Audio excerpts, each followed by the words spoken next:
হাজোৰ বৃহত্তৰ বৰছলি নাগৰিক মঞ্চৰ কলাগুৰু বিষ্ণুপ্ৰসাদ ৰাভা দিৱস উদযাপন। আজি কলাগুৰু বিষ্ণুপ্ৰসাদ ৰাভা দিৱস।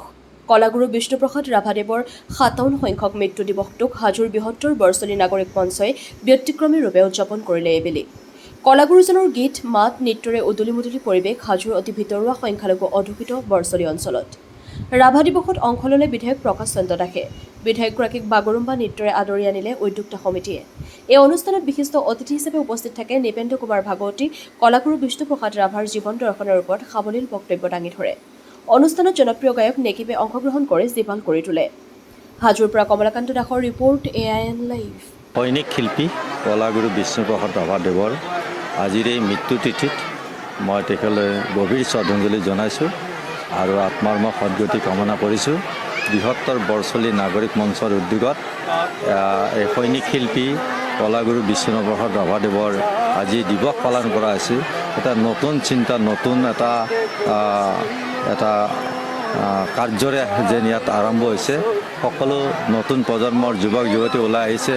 এই অঞ্চলৰ এজন সচেতন ব্যক্তিয়ে আজি বিষ্ণু ৰাভাৰ আদৰ্শৰে অসমীয়া জাতিক দি যোৱা যিখিনি বৰঙণি, তেখেতৰ গীত মাত, সাহিত্য, সংস্কৃতি সকলোখিনি আদৰ্শ হিচাপে ল'ব বিচাৰিছে। সেই দিশেৰে নতুন প্ৰজন্ম আগুৱাই নিব বিচাৰিছে। নিশ্চিতভাৱে এইটো এটা বৰছলি অঞ্চলৰ কাৰণে এটা ডাঙৰ খুব ভাল এটা পদক্ষেপ। মই ভাবোঁ অসমৰ মাটিত থকা প্ৰতিজন মানুহে অসমীয়া জাতীয় জীৱনলৈ অৰিহণা যোগোৱা বীৰসকলক, বিশেষকৈ জাতীয় বীৰসকল বিষ্ণু ৰাভাই হওক, মণি শৰ্মাই হওক, ডক্টৰ ভূপেন হাজৰিকা, জ্যোতিপ্ৰসাদ আগৰৱালা, আমাৰ জুবিন গাৰ্গলৈকে সকলোৱে আমাৰ জাতীয় জীৱনক সমৃদ্ধিশালী কৰিছে। জাতীয় বীৰসকলক বা জাতীয় এই আমাৰ পুৰুধা ব্যক্তিসকলৰ প্ৰতি শ্ৰদ্ধাঞ্জলি জনোৱাটো অতি প্ৰয়োজন। আজি ইয়াত বিষ্ণু ৰাভা দিৱস পাতি বিষ্ণু ৰাভাৰ প্ৰতি যি গভীৰ শ্ৰদ্ধাঞ্জলি জনাইছে, এইটো অতি প্ৰশংসনীয় আৰু ভৱিষ্যত দিনতো নতুন প্ৰজন্মই বিষ্ণু ৰাভাৰ আদৰ্শৰে, বিষ্ণু ৰাভাই দি যোৱা সৃষ্টিৰে আমি জাতিটো আগুৱাই যোৱাৰ কাৰণে সক্ষম হ'ম আৰু প্ৰতিজন নতুন প্ৰজন্মই সেই আদৰ্শৰে আগুৱাই গৈ জাতীয় জীৱনক সমৃদ্ধিশালী কৰিব বুলি আশা ৰাখিছোঁ। আৰু ময়ো বিষ্ণু ৰাভা কলাগুৰু বিষ্ণু ৰাভাদেৱলৈ মই গভীৰ শ্ৰদ্ধাঞ্জলি জনাইছোঁ আৰু বৰছলি অঞ্চলৰ ৰাইজক মই বিশেষ ধন্যবাদ জনাইছোঁ। জাতি গঠন প্ৰক্ৰিয়াত সকলোৱে অংশগ্ৰহণ কৰক, কাৰণ সংস্কৃতি হ'ল এটা জাতিৰ আত্মা। সংস্কৃতিয়ে জাতিটোক শক্তিশালী কৰে, জাতিটোক একতাৰ দোলেৰে বান্ধে। গতিকে অসমীয়া জাতি বিভিন্ন জাতি জনগোষ্ঠীৰ একতাৰ দোলেৰে বান্ধ খোৱা এটা জাতি। এই জাতিটোক শক্তিশালী কৰিবলৈ হ'লে সাংস্কৃতিকভাৱে আমি জাতিটোক আগুৱাই নিব লাগিব। আজিৰ দিনটো আমাৰ অসমৰ প্ৰতিগৰাকী শিল্পী হওক, অসমৰ প্ৰতিজন নাগৰিক সকলোৰে কাৰণে এটা খুব ভাল লগা দিন। আৰু তেখেতক এটি জীৱনৰ যিখিনি তেওঁক আমাক দি থৈ গ'ল, আমাৰ অসমীয়াক বা আমাৰ জাতিটোক, সেইখিনি আমি কেতিয়াও পাহৰিব নোৱাৰোঁ।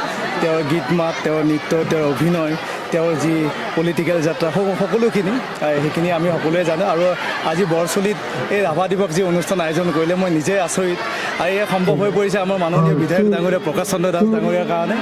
তেখেতৰ যি আহ্বান, তেখেতৰ যি এই সমাজখনৰ প্ৰতি যিটো দায়িত্ব, এইটো আগতে কৰিব লাগিছিলে, কিন্তু যিও পলম হ'লেও আজি এই অনুষ্ঠানটো দেখি বা এই পৰিৱেশটো দেখি মোৰ নিজৰ খুব ভাল লাগিছে।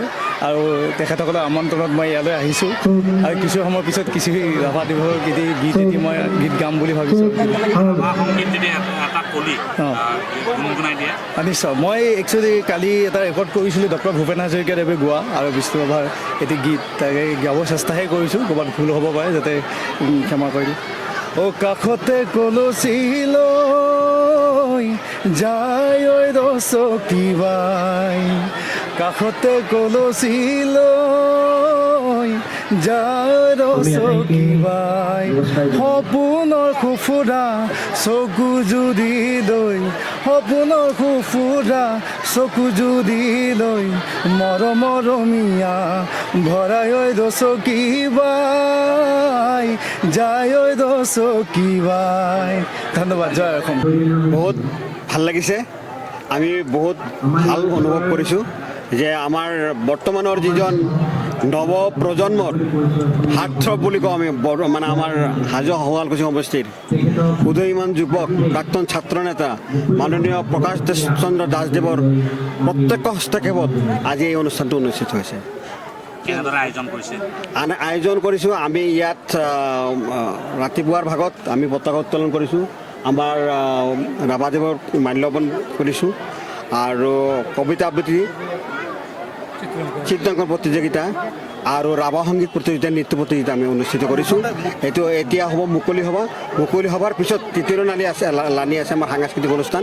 আপোনালোকে জানে যে অসমৰ প্ৰখ্যাত গায়ক আমাৰ বিদ্যাসাগৰ ইতিমধ্যে আমাৰ আহিব আৰু স্থানীয় লোকেল শিল্পীসকলেও ইয়াত গীত পৰিৱেশন কৰিব।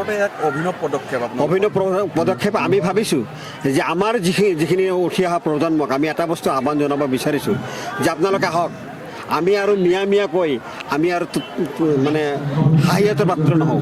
আমি যিহেতু অসমৰ হাৱা বতাহ পানী আমি গ্ৰহণ কৰিছোঁ, সেৱন কৰিছোঁ, গতিকে অসমৰ প্ৰতিটো জাতীয় অনুষ্ঠানৰ লগত আমি কেনেকৈ সুৰ মিলাই চাব পাৰোঁ।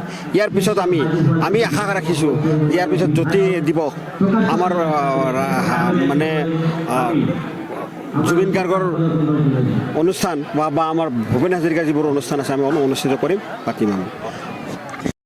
যিকোনো খবৰ আৰু বিজ্ঞাপনৰ বাবে যোগাযোগ কৰক 7896121996।